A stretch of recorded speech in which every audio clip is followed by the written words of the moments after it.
बच्चों, online class में आपका स्वागत है।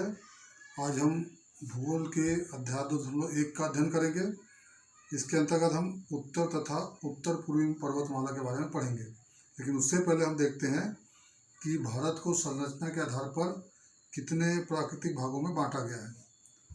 संरचना के आधार पर भारत को कितने प्राकृतिक भागों में बांटा गया है।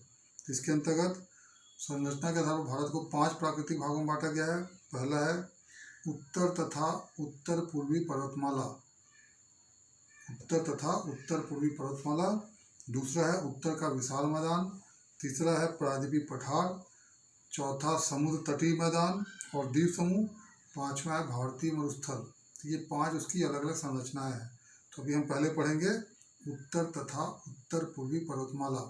हमारे देश का जो उत्तर का भाग है वो पर्वतों के विस्तार से फैला हुआ भाग है, जिसमें हिमालय पर्वत उत्तर से उत्तर पूर्वी तक फैला हुआ है।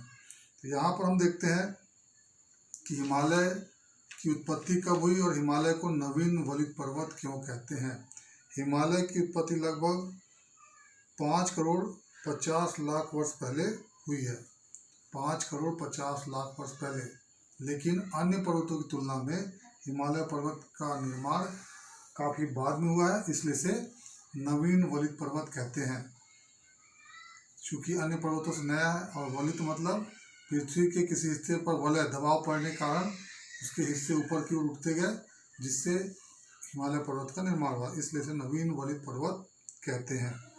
हिमालय में कई ऊंचे ऊंचे पर्वत शिखर हैं, जिसमें कंचनजंगा, सागरमाथा, K2 गार्डविन ऐसे अनेक पर्वत शिखर हैं। और दुनिया का सबसे ऊंचा पर्वत शिखर माउंट एवरेस्ट, जिसकी ऊंचाई समुद्र तल से 8,848 मीटर है, वो हिमालय पर्वत का ही सबसे ऊंचा पर्वत शिखर है, जो विश्व का सबसे ऊंचा पर्वत शिखर है। अब हम देखते हैं हिमनद किसे कहते हैं। हिमनद बर्फ की नदी, बर्फ की नदी को हिमनद कहा जाता है। तो हिमालय में अनेक हिमनद भी देखने को मिलते हैं। तो अभी आपको प्रश्न लिखना है कि भारत को धरातलीय संरचना के आधार पर कितने प्राकृतिक भागों में बांटा गया है।